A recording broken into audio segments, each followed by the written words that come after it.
evening, everyone. Namaskar, Pranam.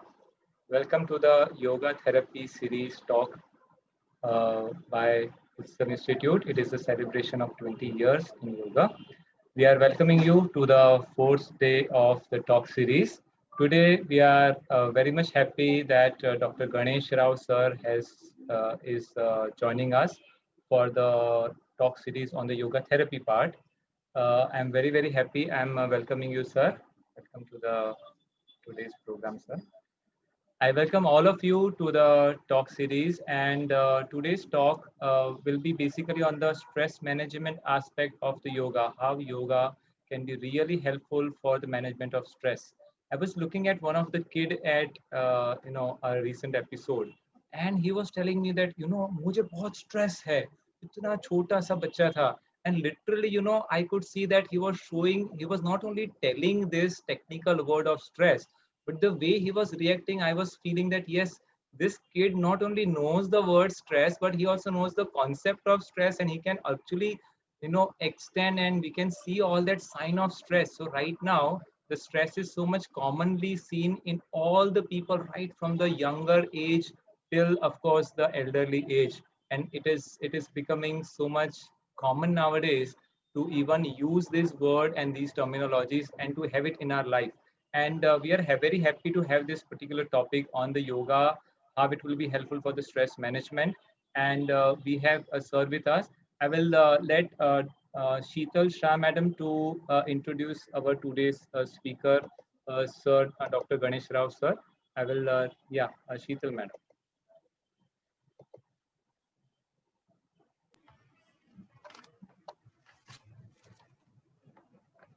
Hello, sir. Yeah. Hi, sir. Always an immense pleasure to listen to sir on his insights in yoga. Just to introduce sir, Dr. Sorry. Dr. Rao has done his master's in commerce, diploma in management studies, MA in philosophy, PhD in philosophy, diploma in naturopathy, diploma in yoga education, and he's a special instructor in the first aid and home nursing.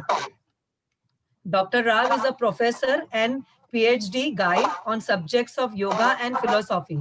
He is a visiting faculty for Kaivalya Dham, Art of Living Bangalore, Sri Sri University Bhubaneswar, KJ Somaiya University, Mumbai University, and College of Defense Management, Secunderabad, Maharashtra National Law University, and he is a Yoga Alliance with USA.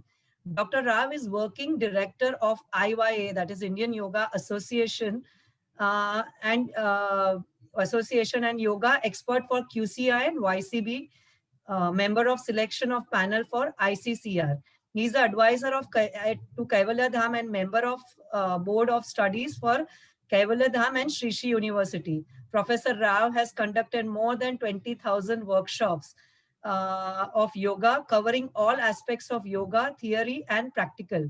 Dr. Rao conducts annual teacher retreats in Rishikesh under ACT Yoga.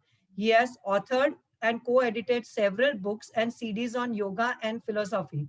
Dr. Rao has been a professional national soccer player and a national coach. He's a high altitude trekker in Himalayas for last 25 years. Immensely loved by all his students. Dr. Rao is very popularly known as Rao Sir. So, sir, we welcome you all to share your deep insight on the topic of stress management through yoga, which is a need of our. Over to you, sir. Thank you.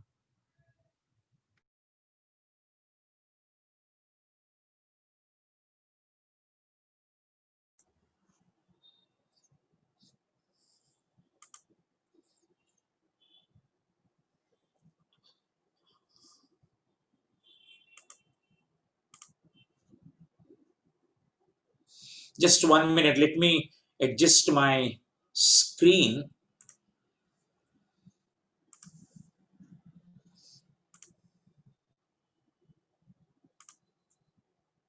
Yeah, that is much better. Uh, am I audible to all of you? Just show me your thumb so that I know that I'm audible to all of you. Yeah, okay, okay.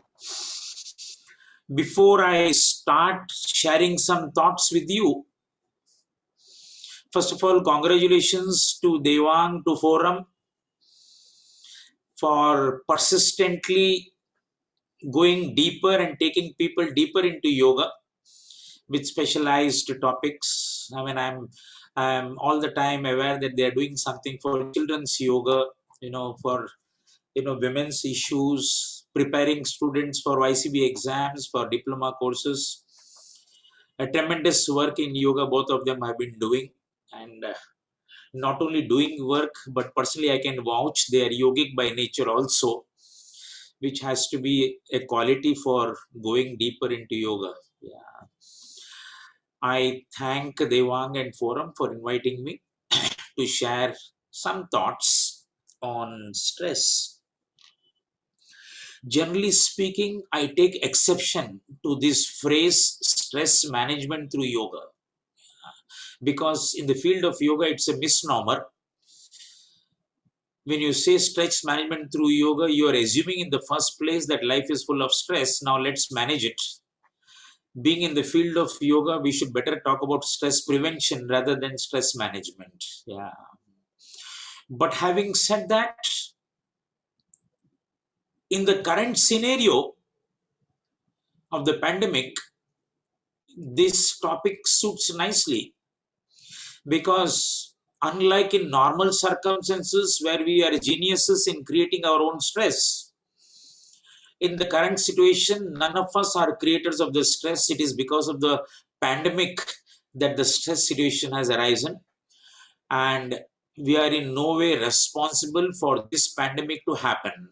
Yeah. So the best we can do is how to manage ourselves and how to manage the stress that arises out of the present situation. And that is why in the topic we have said stress management through yoga, need of the hour. I mean, I can very well talk on general stress management, general psychosomatic ailments that arises out of stress, and lot of material is available on that. But I would like to confine, or at least emphasize in my talk, the stress that arises due to the present situation, unique situation, a situation which the world has never seen. At least our generation has never seen such situation. And if we have to come out of it victorious, which all of us have been doing for the last 6-7 months, though taking a toll, as regards our near ones, dear ones, some friends, some relatives, but at least if we have to come out unscathed, one piece, then what we have to do, not only now, what we can do in future, because personally I feel every adversity brings about an opportunity for growth, and this situation of pandemic necessarily forces you to fall back upon your hidden reserves to see how you can meet such situation, not only now but also in future if it arises. So keeping that in mind, I shall share some thoughts. The first is, it's a very challenging situation where the pandemic is adversely affecting not only we in Bombay or India, but throughout the world. No human being is free from the fear of this pandemic. There is fear in us of infection. There is fear when we extrapolate that infection, fear about suffering from that infection, fear of pain, fear of the logistics issue of getting quarantined or hospitalized, and finally, abhinivesha, the fear of death or fatality. Yeah. So it is one progressive hierarchy of different situations of fear that we are exposed to in this present situation. Add to this situation loss of livelihood, and ensuing financial problems that people are facing, the inevitable loneliness that arises due to social interaction, social distancing, or banning of social interactions. And when we are confined to our own respective homes, I'm calling it as home, not house, in our respective homes, we tend to get on each other's nerves, and familiarity does bring contempt. So even small things start becoming big issues of how to bear each other's personality when all the time you are close to each other. Also, though we talk about social distancing, but when by chance or occasion some people come home, then there is always a doubt or suspicion whether these people are indirectly carrying the virus with them. They are asymptomatic. So there is always doubt or suspicion in even meeting close friends, relatives, even your own people. When they go out and come, you always have that fear whether these are carriers. So you are not in a very comfortable mental situation of getting close to any person also. I'm just trying to bring the whole situation in perspective. You will see what is happening to our minds. Yeah. Again, this situation is not one of fear. This is a situation of anxiety. And as a student of psychology, we have to necessarily distinguish between fear and anxiety. Fear is always having an object of which we are afraid. Anxiety does not have an object. It's a free-floating fear. And that anxiety has a tendency to latch onto any topic, any subject, and then fear starts happening. So a person who is going through anxiety or anxiety, episode, the person will say, डर लग रहा है, डर लग रहा है. And then you ask, किसका डर लग रहा है? मुझे पता नहीं. This is the normal situation. And this is the situation today, because though all of us are well informed about this virus, none of us has seen the virus. It's an invisible enemy. And the fear and anxiety takes so much toll on our rational faculty that, knowing very well that it is only an infectious virus, we slowly degenerate to a mental state, where we start considering it as contagious rather than infectious. And we are afraid of touching certain things, afraid of touching certain people. No, the virus is infectious, but it has taken so much toll on our mind that we start, not distinguishing between what is infectious and what is contagious. I mean, that is the level of fear that is coming into us. Add to this uncertainty as regards the future. When will things come back to normal? If at all they come back to normal, that question mark is also there. And not only coming back to normal, till the time it comes back to normal with the current scenario, there is total boredom, ennui. In fact, boredom is the worst mental problem in an affluent society. You have time with you, but you don't know what to do in that time. That is the existential ennui or boredom that we are faced with. Lot of time, but I don't know what to do in that time. In short, our present situation is one of sustained stress due to an invisible enemy, creating all sorts of mental problems, anxiety, fear, negativity, uncertainty, gloomy outlook. And the icing on the cake negatively is the social media, our WhatsApp, our news channels are adding to this problem, not reducing the problem. For due reasons, each one of us also contributes to this situation, because it's always nice to talk something negative, because it generates a lot of interest. When you talk something positive and good, it does not generate interest at all. So it's nice to say, अरे उसको भी Covid हो गया, अरे वो आदमी मर गया, मेरे को ये पहचान था, इसको हो गया. We only talk about negativities, and the social channels add to it. And at the end of the day, we are just left with ourselves within the four walls of our room, with our family members, not knowing what we should do.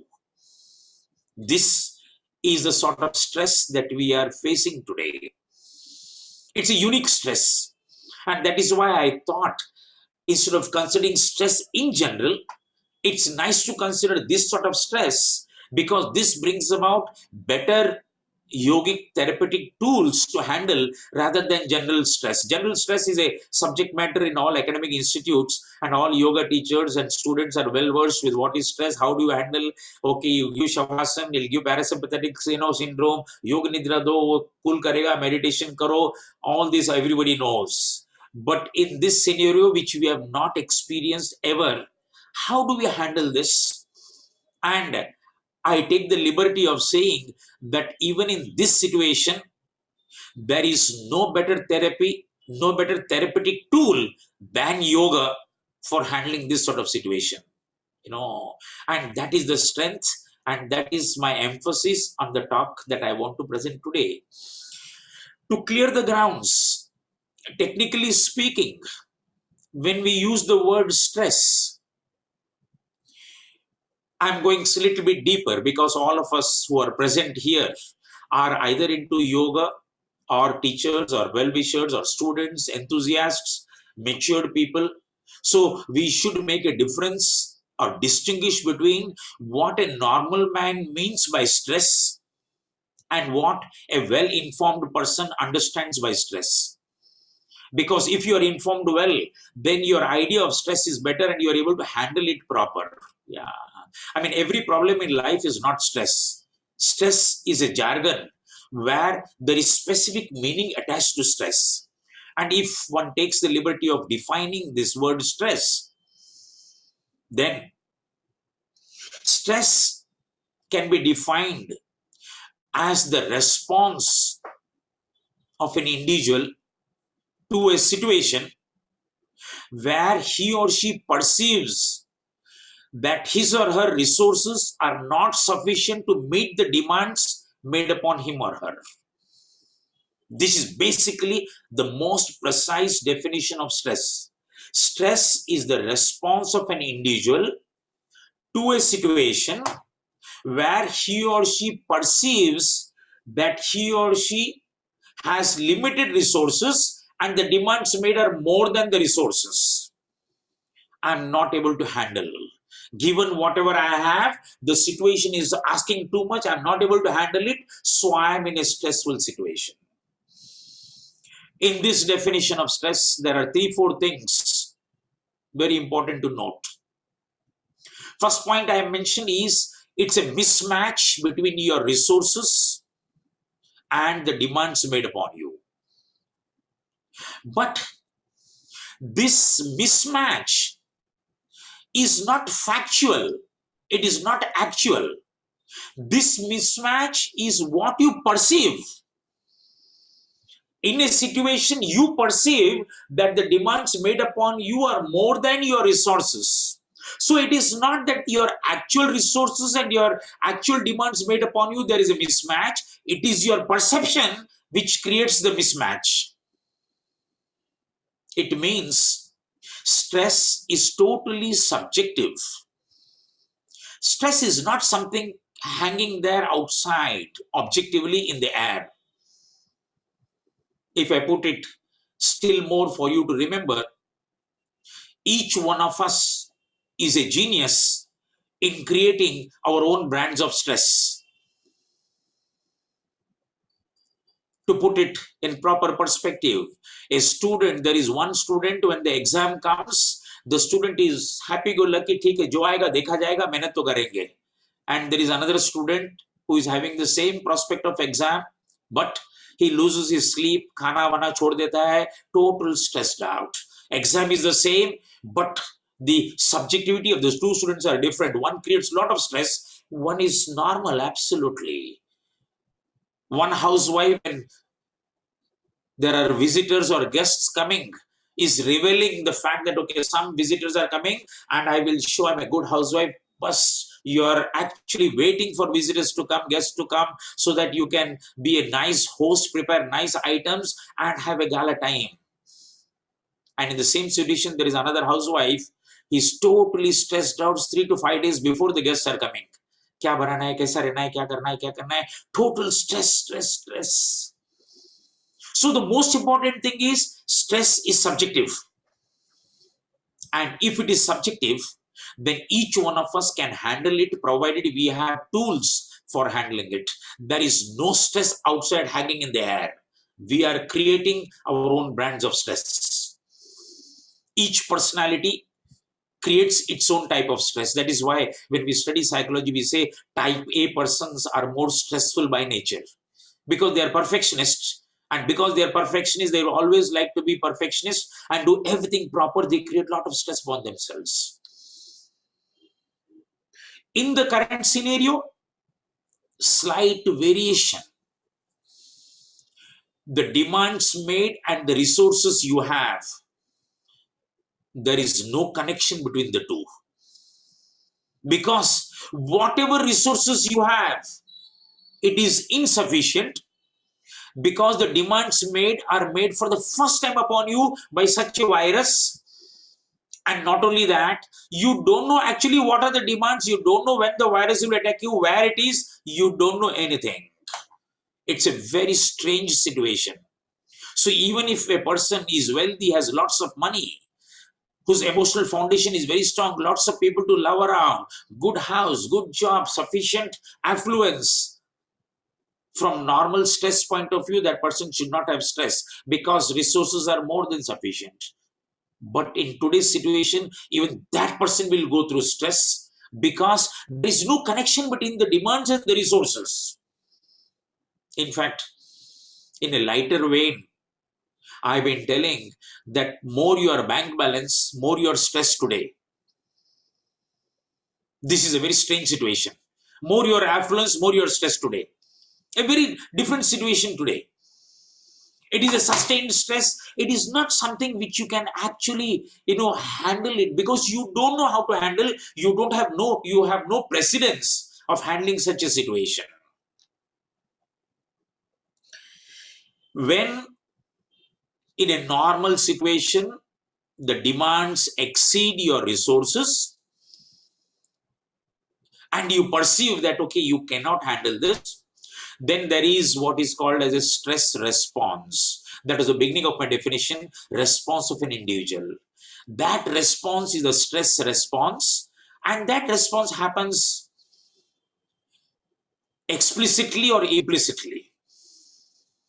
Explicitly, it happens by the person shouting, screaming, yelling, going and sulking in a corner, various ways of, giving expression to your stressful situation. But this explicit response is not reliable, because you can manipulate your explicit response. You are going through a stressful situation, and if some person says, "Kya ho gaya aapko?" "Nahi, kuch nahi, sab theek hai." Now you are manipulating, because your external response you can change, you are manipulating. This is not a problem. The problem is the implicit response.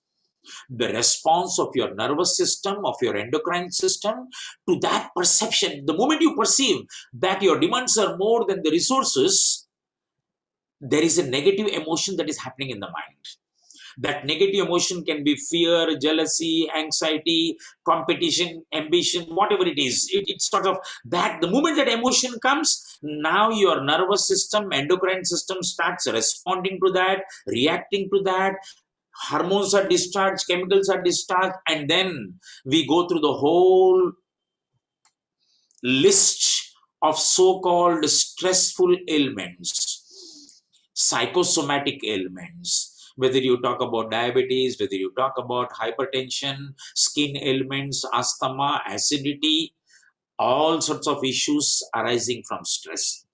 That is a normal way in which stress happens, and then we deal with it.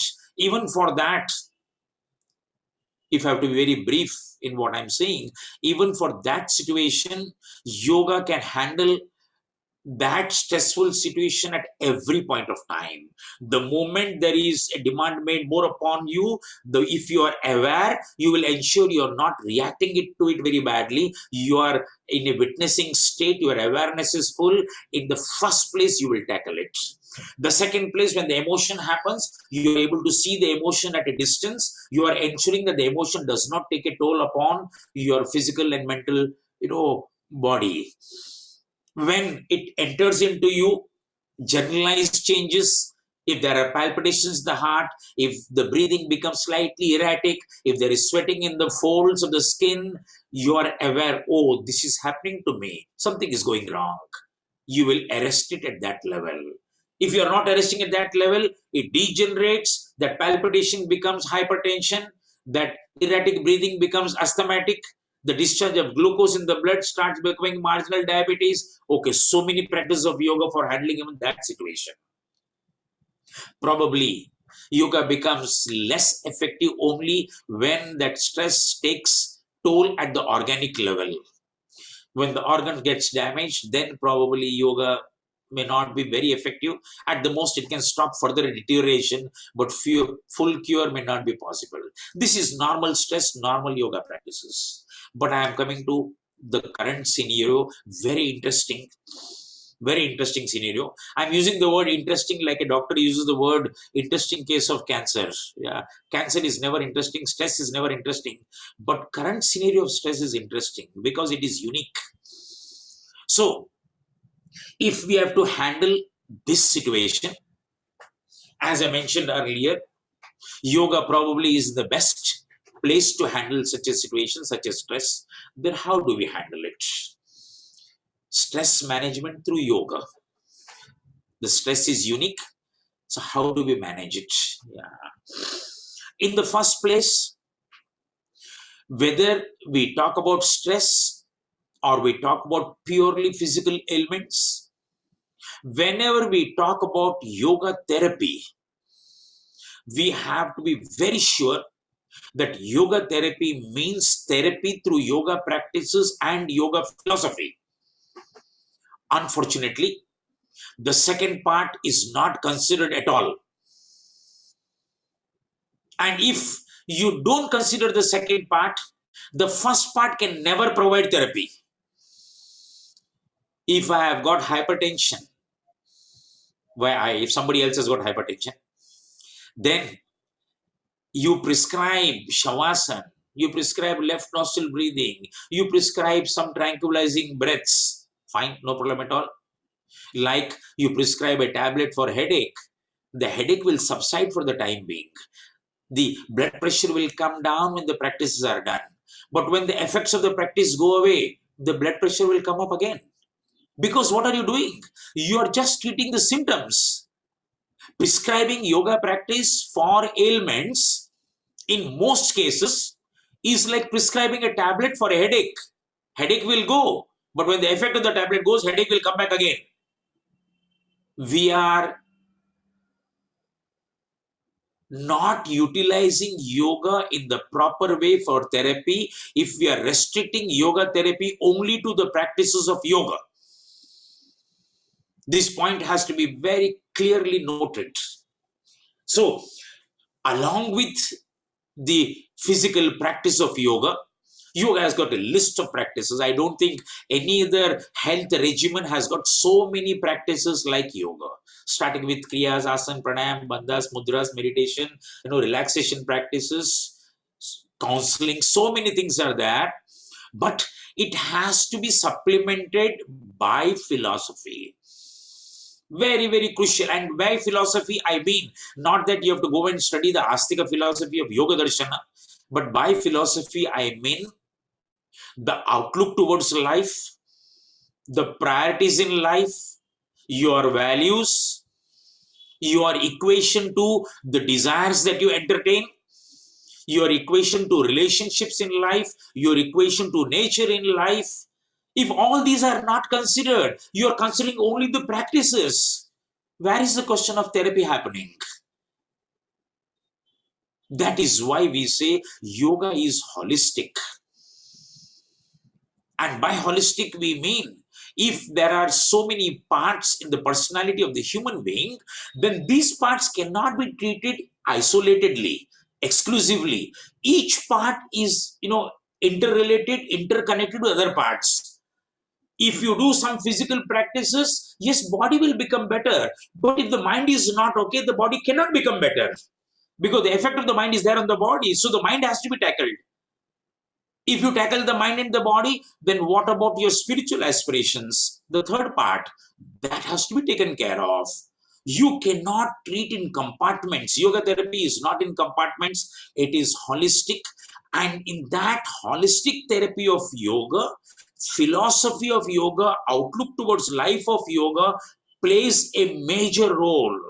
In fact, yogic therapy is a lifestyle therapy. You cannot do 1 hour practice in the morning of yoga and say, I should be healthy. No. That therapy of yoga is a 24-hour therapy. How much you sleep, what you eat, how do you talk, how do you look at your own ego, how do you look at ambitions in life, unless and until you tackle those issues, or at least look at those issues, how will therapy happen? And that is why originally we talk about yoga being a preventive discipline. Because if your achar, vichar, vihar, all these are proper, then where is the question of you are falling sick? You don't fall sick. If you don't fall sick, therapy is not necessary. This is the sense in which you talk about yoga as a preventive discipline originally. But now that we become more and more material, more and more physical, more and more comfort oriented, we are losing our roots of yoga, where it comes from the outlook towards life, the lifestyle, and then that brings about therapy very easily.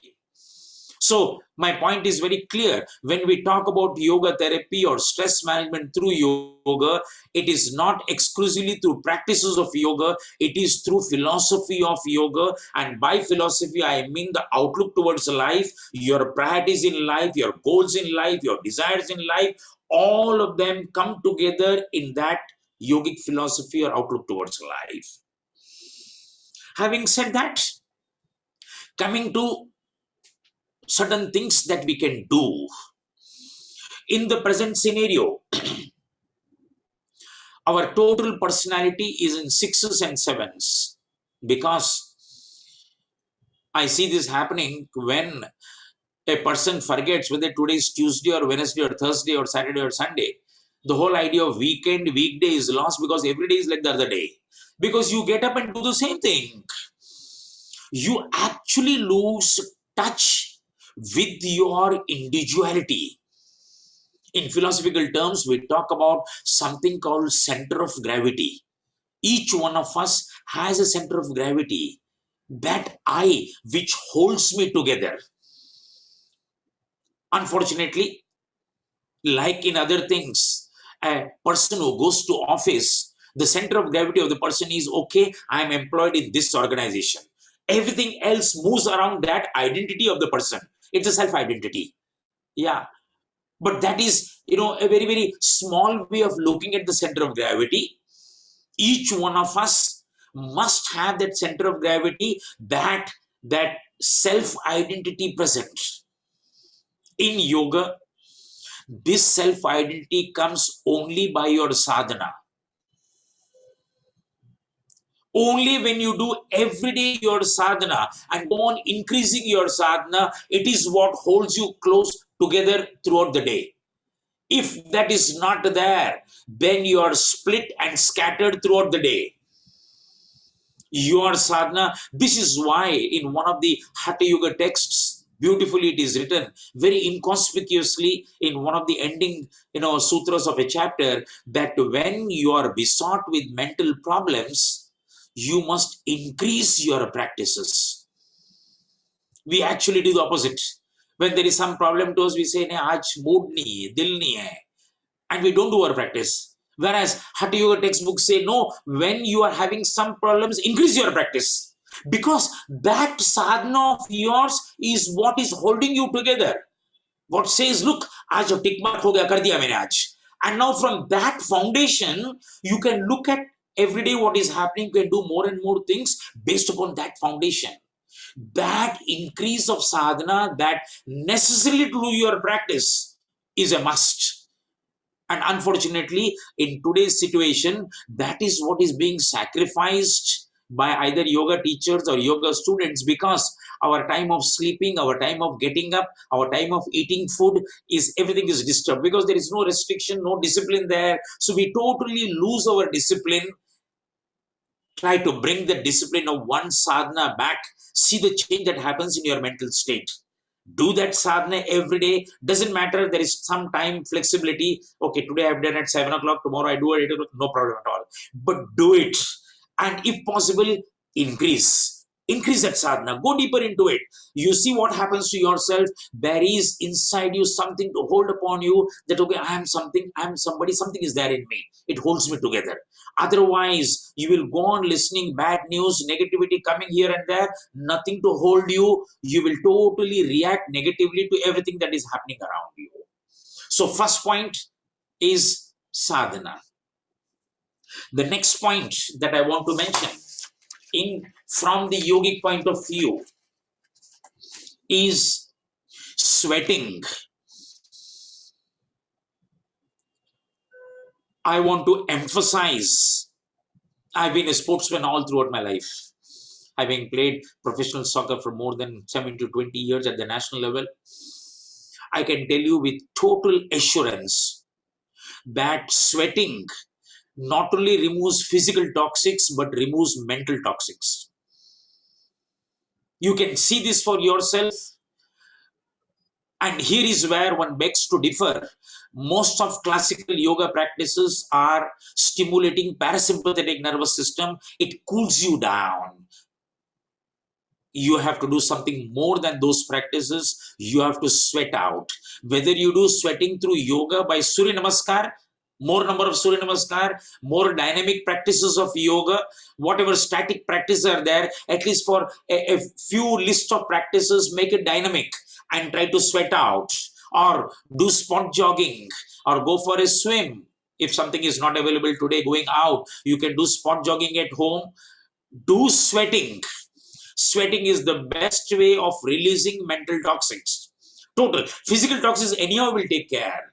Why I'm saying this? Because today, in the current scenario, the stress is more in the mind. The stress is not coming down into the body. It's too fast to come down.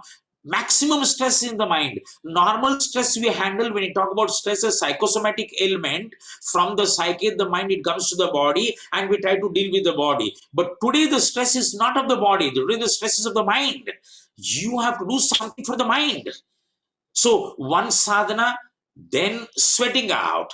Find out your ways, your unique ways of sweating. Maybe you can do fast walking within your own room. Maybe you do spot jogging. Maybe you can climb up stairs and come down from the stairs in your building. Find out your own ways. Ensure you are sweating out and see the effect what happens. It brings a total uplifting, elevating effect for the mind there. The third, most important,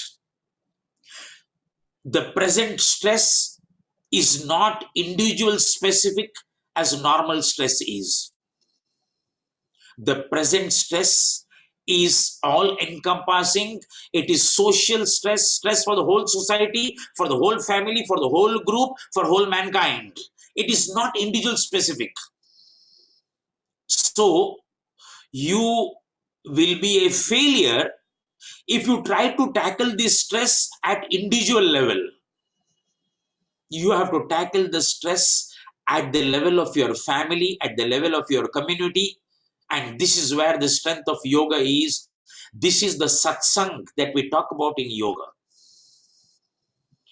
If you have a satsang, you're the most fortunate person. If you don't have, start having a satsang. Form a group, because the group energy by synergy is always more than arithmetical addition. Synergy is much more than 1 plus 1 is equal to 2. It is 2 plus 2 is equal to 5, 6, 7, because the group energy is much more. This is why you see in all over literature, satsang is given so much significance. I mean, Shankaracharya says in Bhaja Govindam, that satsang is the only boat that can take you from one shore of samsara to the other shore. All other boats take you halfway and leave you. Satsang can take you to the extreme. So form group, have a family group where no negativity comes out. I'm coming to the next point there. Have a group there where you talk pleasant, talk positive, get rid of these negative channels, negative social media, develop your own satsang. And if it is not there already, become a group leader for forming a satsang, that we are into a group for tackling this situation, because this is not my problem or your problem or his problem or her problem. This is all of our problem together. We have to handle it together. We can't handle it individually. If you handle it individually, you will make a mess of yourself, because then selfishness comes in, and then individually you will have to at least encompass your spouse, your children, the friends of the children. How much? Incorporate everyone. Develop satsang there. And the moment you talk about satsang, I'm talking about satsang in the sense of today, this online media has made accessibility so easy. Yes, it is not as good as probably meeting in person. But yes, at least it allows you to see the faces of people, smile together, laugh together, sing together, dance together. Why we should go down based upon what the media or the social channel allows or makes us do? No, prepare your own group. Maybe 4, 5, 6, 7. Make a principle. We are not going to talk about negativity. Let's talk about positivity. Let's do something which is positive there. This will take away. This is not fooling yourself or deceiving yourself. This is necessary because the enemy is invisible. You are not deceiving. It's not an illusion you are creating. You are creating good energy. I am coming to my fourth point after satsang. When we talk about satsang, we talk about synergic effect. And the moment we talk about synergy, we are coming into the field of energy. And this is one field which is totally neglected in yoga therapy. If you look at the human being, if you look at the physical body, which is Stula Sharira, the mind, Sukshma Sharira, after the mind comes prana, after the prana comes consciousness. Dynamic consciousness, static consciousness. This is the hierarchy in our personality. The body is grosser, the mind is subtler, the prana is still subtler, the consciousness is the subtlest. We have restricted our therapy only to the first two levels, that is the mind and the body. And if at all we go to prana, it is only at the level of pranayam practices. But it is time now to get in touch with prana or energy. Even when you meet some person, before you talk to the person, feel the presence of the person. That feeling of the presence of the person is the energy communication. That is why we say sometimes that our vibes are meeting.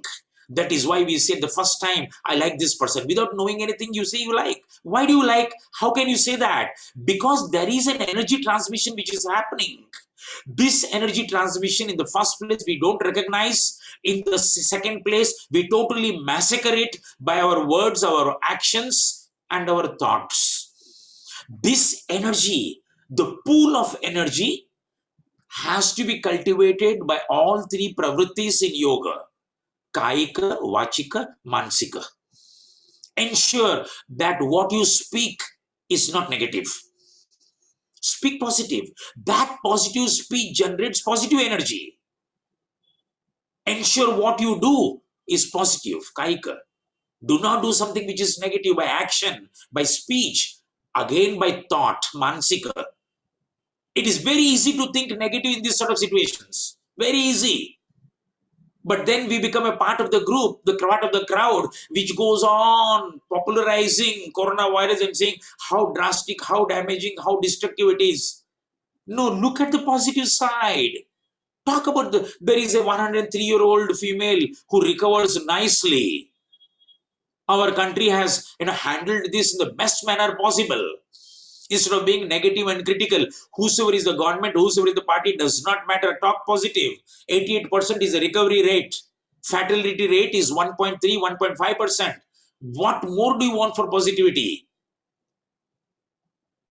by Kaika, by Vachika, by Manasika, create positivity.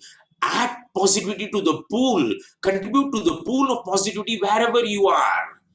See the stress level, what happens. If you look at the cat, a cat is a very good example. When it is stealing milk and drinking, it closes its eyes. Because by closing its eyes, it imagines that nobody is watching it robbing the milk. If you don't look at negativity, negativity is not there. You bring positivity because this is an invisible enemy. You are not deluding yourself. You are not creating an illusion. If the enemy is there, you can see it, then you say, okay, look, how do I tackle it? But there is nothing around you. Why are you creating negativity? Create positivity. There are so many people who have come out of it. We are all going through it and we'll come out of it. So not necessary to all the time, be gloom boarding, that okay, gloom is going to happen, world is going to end, itna marega, iska job jayega, share market will fall down, nothing is going to happen. I and you will survive beautifully. Let's have that faith. So create that pool of positivity. This pool of positivity on the Kaika side is done beautifully in yoga by dana and dharma. I am giving you one more tip. Whenever you are down in the dumps mentally, feeling sad, lonely, depressive, the best treatment is to go out and help some other person. We do exactly the opposite. We wait for some person to come and help us. And in the process, we go on taking our state down, down, down. When you are down, when something is not happening properly to you, you're sad, you're feeling lonely, go out and help some person. Yes, you may think that now I can't go out, but you can at least take the phone call and ring up and talk nicely to some person, ask about the welfare of the person, give some nice hints to the person, see what happens to you. The moment you do this and a thank you comes from the other side, your isolation, your loneliness goes out, because then mentally you start feeling, look, even in this state, somebody is telling me thank you. So I'm capable of much more positive thing than all the time thinking that, okay, somebody should help me. I'm feeling very lonely, help me, please help me. No, get out of this mode. Go and help some person. Unfortunately, it never occurs because we are so much down that we are totally controlled by our emotions, and it never occurs to us that even at this point of time, I can go and do something nice. Dana and dharma and helping some person is the need of the day, need about meeting stress in life. When you're totally stressed out, go and help some person. See what happens. For this, the basic thing of yoga, the most important characteristic of yoga therapy, and that is awareness. All our problems are pointing towards only one thing, and that is lack of awareness. Just a few sentences on awareness. Awareness, if you look at the dictionary, you get totally confused. If you look Western psychology and Western philosophy, you will get complicated. Indian philosophy provides the best definition of awareness, distinguishes it totally from consciousness. Yes, awareness is consciousness, but both are not equivalent. Consciousness is always consciousness of something. It is objective, it is intentional, object oriented. So when I say I'm conscious of something. Yes, I'm conscious. But when I say I am aware, it means I am conscious of my consciousness. So when I am sad, I am conscious because I'm sad. But am I aware? No, I am not aware. If at that time I am aware that I am sad, then sadness has got no control over you. You have got control over sadness. This small fact of awareness, we don't develop at all. This is the only distinguishing factor between an animal and a human consciousness. Both of us are conscious. But the animal does not have awareness. Human being has the potential for awareness. Though we also don't have. This is the basic philosophical point of Sankhya, where Purusha and Prakriti come together. What is this Purusha Prakriti coming together? The consciousness identifying with the mind. If you take the conscious side and see the mind, oh, it is sad. Now this sadness is no longer problematic. You can handle it. When you say, I am sad, you are carrying a degree of sadness with you. Like you say, I am an engineer. No, get out of these degrees. Sadness belongs to me. I am not sad. Because I am much more than sadness. Sadness is a small part. One part of my life may be troubling. One area of my life may be giving me some problem. But I am not the problem. The problem belongs to me. If the problem is belonging to me, I am bigger than the problem. I can easily handle it. Don't make the problem so big that it becomes bigger than you. This is what we talk about therapy in yoga. Yoga therapy deals with the person, not with the problem. If you put the person in proper perspective, the person's problem is very small, minuscule. In one area of life, there is some problem. But life is wonderful. Why you are able making this small problem take total charge of your life? No, keep it aside and say, okay, जब इसमें आएगा तो देखेगा इसको. But let me enjoy the other parts of my life. Why do I allow this to color my other parts? When I come to the last point as far as philosophy is concerned, I give a definition to Patanjali's Yoga Sutras, first sutra, Atha Yoga Anushasana. Now the discipline of yoga. Actually, this sutra says the discipline of yoga is of the now. It's not now the discipline of yoga. The discipline of yoga is of the now. All our mental problems, I'm saying all, at the cost of knowing that universal statements are too problematic. But still, I dare to say all our mental problems are because of either going into the past or the future. Even today, the problem is of the future. अगर infect हो गया तो क्या होगा? अगर quarantine करना पड़ा तो क्या होगा? It is not now. Now it is not there. No problem at all. My mind takes me to the future and then sees the problem. There is a fear.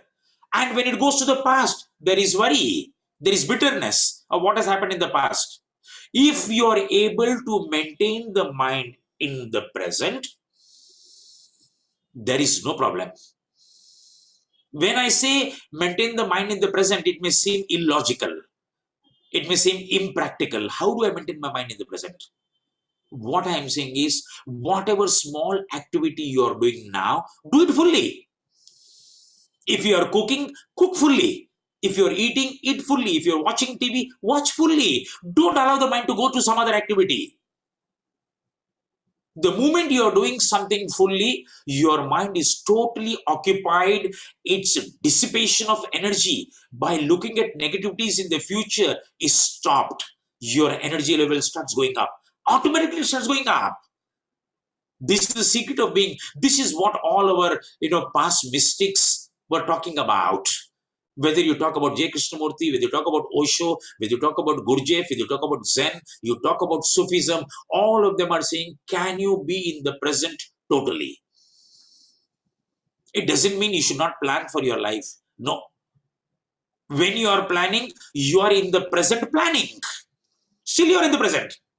Once you have planned and you are executing the plan, then you are fully in the execution, you are not looking at the goal. This is the basic concept of Nishkama Karma of Bhagavad Gita. That don't have no desires for the fruits. Bhagavad Gita doesn't say don't wait for goals. Each one of us is a purposive animal. No activity we do without goal. Yes, goal is there. We have to bring about the goal. But the question is, once I establish the goal, now when I'm working towards the goal, is the goal every now and then coming and disturbing me? That you stop. When I'm executing, when I'm preparing for my exam, I'm only studying. I'm not worried about kitna marks milega, nahi milega, pass hoga, fail hoga. No, nothing of that sort. I am studying and enjoying. I'm fully here. Atha Yoga Anushasana. Yoga is the discipline of the now. Bring your mind to the now. This is the etymological definition of yoga also. Yujya Samadhau. Yoga is equal to samadhi, is equal to concentration. Concentration means being in the now. You cannot be concentrated if your mind goes here and there. You have to be concentrated. Can I be concentrated? Can I be totally concentrated in the now? This is the definition of yoga there. I'm coming to the last point. I'm running short of time, 5 minutes. If we talk about pure yoga philosophy, outlook, values, priorities, I don't think we will ever in our life be provided with such an opportunity that this corona has done, where we are being forcefully made to introspect. Otherwise, all of us are running in a rat race. All the time we are running. And like one of the Western poets say, no time to stand and stare. The rose flowers, the garden, the path, the sunrise, the sunset, beautiful things happening around you, but no time for me because I'm running.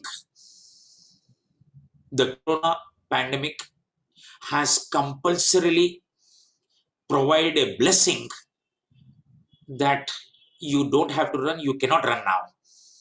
Now be with your mind, introspect. Where are you want to go? Where do you want to go in life? What do you want to do in life? This is why in Indian philosophy, the most important question in philosophy is, who am I? I'm neither the body, nor the mind, nor an executive in a company, nor a yoga teacher. No, none of them. We falsely assume that this is one of my, main identities, but that is not my identity. This is the time where, whether you want it or not, you are made to introspect. Yes, you may say I am not so philosophical, or I don't have that much acumen of my gray cells that I can arrive at an answer. But at least you can sit and think, where do I want to go in life? I mean, personally, I'm finding, and this situation, that our needs are so less for living, very less. You can actually see that you have only one stomach to fill in a day, only one bed to sleep upon. We have created superstructures over ourselves in the name of advancement, in the name of progress, in the name of luxury. And in so doing, we have totally lost our roots. We are trying to fly without having roots. We are going to crash land.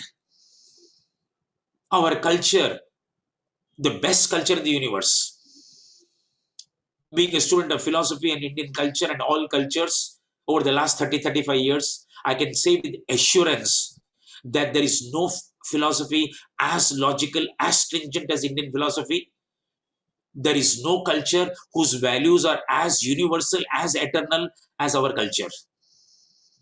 Unfortunately, we have lost touch with our cultural values, and we are just aping in the name of advancement, in the name of progress. I'm not in any way trying to bring down any culture. I'm not in any way trying to bring down science or scientific progress. It is very much necessary. But as Indians, with the psyche of the Indian, we must realize the progress that we are making is only of the body and the mind. And we are pure consciousness. Where is the transformation of consciousness happening? We have lost sight of our being. Right time to see that, okay, look, yes, the body and the mind being fulfilled is not going to give me happiness. Mark the word happiness. Happiness is a word which has mental orientation, and every mental oriented word has its opposite. Happiness has got unhappiness. So as much as you are happy, so much you can become unhappy. But when you come to your pure self, this is the uniqueness of Indian philosophy. You have a word called Ananda, Satchit Ananda. Mark the word, there is no opposite for Ananda. There is no Ananda. Because it is a state of positive bliss. We are running after certain things where opposite is always there, whereas we are not looking at what we are, what our culture. It is for not for no reason that we say our dharma is Sanatana Dharma. It is Sanatana because its values are eternal. These are eternal values, and yoga is totally stemmed in that culture. If we are taking care of our body and mind, we cannot take care of our body and mind without taking care of our spiritual aspirations, because we are basically spiritual beings. And when I say spiritual, don't misunderstand, I'm not talking about religion. Spirituality and religion are two different things. All of us are spiritual. Not only in this country, all human beings are spiritual. Whereas we have a culture, our Sanskriti is Adhyatmik. From Adhyatmik, we are forgetting the roots and becoming Adibhautik. We are becoming material. I'm not saying we should not have progress. At one place, when we were finding summer is very hot, we had fan. After that, we have AC. No problem at all. These are necessary. But in the process of trying to do this, can we forget our roots? Yoga is stemmed in that roots. Your equation to the desires that you entertain in life, the values that we hold in life, our outlook towards life, where do I want to go in life? If this opportunity we are missing of the corona, it allows you to be alone, lots of time given to you, do whatever you want to do. And then we say, बहुत bore हो रहा है, क्या करना पता नहीं. Because we all the time doing karna. Look at this word karna. Karna is doing. We all the time doing. No, our real nature is being. When will we stop doing and taste the being? All meditation leads to the experience of being. Can I just be? What is wrong with me? I'm just happy. I'm just happy. Experience that beingness. This is a forced, environment which says, look, touch, re-again, establish touch with your roots. Introspect, find out. Small things make us so happy. A smile on my child's face, it gives me so much thrill. This is my child. Whereas in our hurry-burry, we don't even care for that child. हंसने का only care is that कितना marks मिला exam में, कितना कमाई कर रहा है, कितना promotion मिला, क्या bonus है, कौन सा car है, कितना बड़ा घर है. Where are we going? This yogic culture is a beautiful culture. That yogic philosophy, which is the epitome of among all Indian philosophies, Astika and Nastika, yoga philosophy is the only philosophy which is unique, which not only provides you a goal, but also provides you means for reaching that goal. It is practice oriented. All other philosophies are intellectual. They propose a goal. That is why you see everywhere they will make use of yoga practices. Whether you take Vedanta, you take Buddhism, you take Zen. In all our diploma courses, we teach yoga and Christianity, yoga and Islam, yoga and Sufism, yoga and Zen. We teach all this because yoga is the grammar of all spirituality. We are blessed to be in this field, to be in this subject.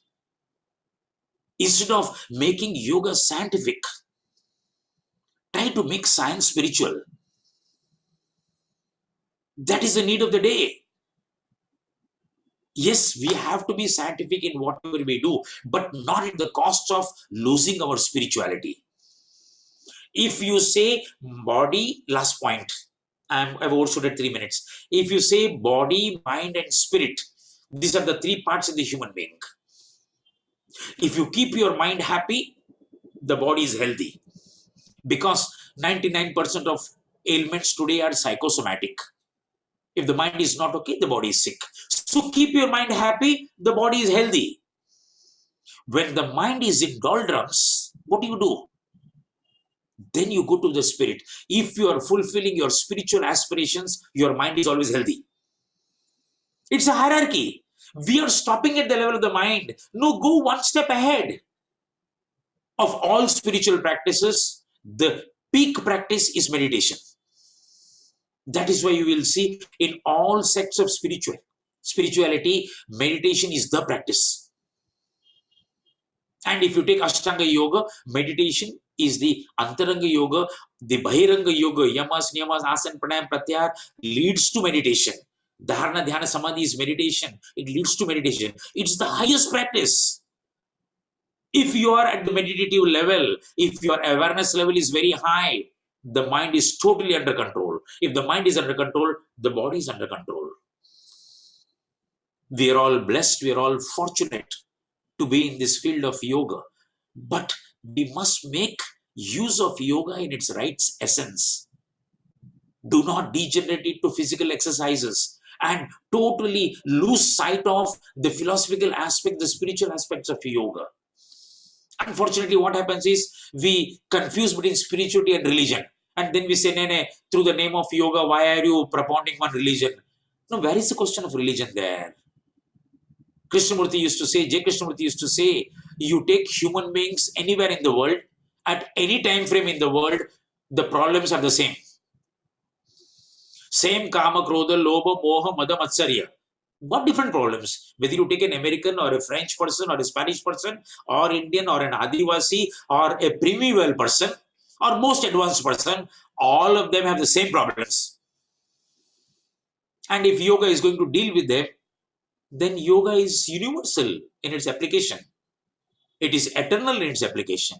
The question is, are we recognizing and realizing that potentiality of yoga?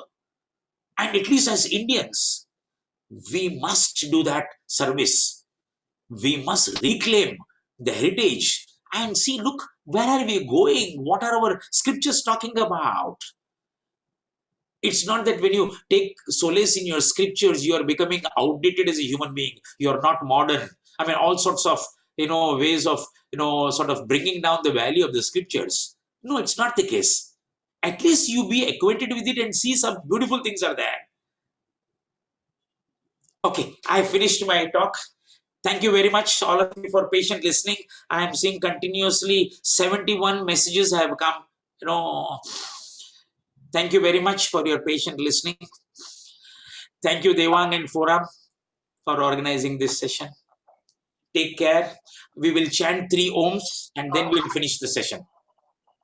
Back straight. 3 chants of Om.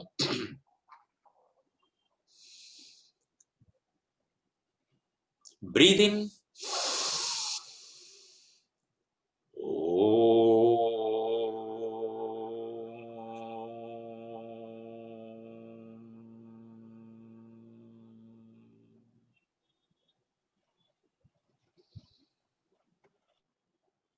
Breathe in.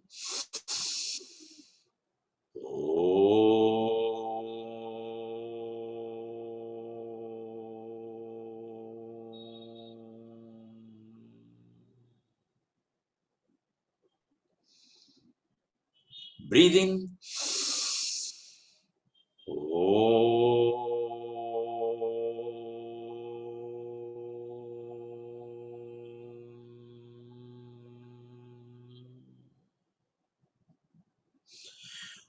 Om Shanti Shanti Shanti.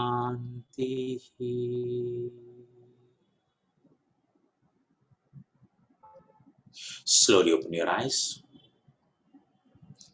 Thank you very much. Take care of yourself, all of you. Take care. I will exit. Devang, shall I exit? Is it okay? So much. It is always a treat to listen to you and your nectar-like word. We never felt it is 1 hour passed away. And we always want to listen to you. We always want that guidance from you. And we all are blessed to have you. Thank you so much, sir. Thank you very much. Take care. I will exit. Yeah. For all of those who want to listen to this lecture again, it will be available on Facebook for you. You can listen to sir's wonderful words and try to take the guidance and inspiration from that. Thank you once again. Thank you everyone for joining in. Have a wonderful time. From tomorrow onwards, on Friday and Saturday, 2 days, we have 2 more sessions coming up. The timing will be 5 o'clock to 6 o'clock. So be careful. please join us at 5 o'clock on Zoom as well as on Facebook. And those who have missed the earlier sessions, we have all of those sessions available on our Facebook page, that is Utsav Institute. So you can just log in and like our page and get all of the earlier sessions as well and the upcoming sessions as well. Thank you very much for joining in. I'm Devang Shah and Puram Shah from Utsav Institute. Thank you, everyone. Have a good time. Bye.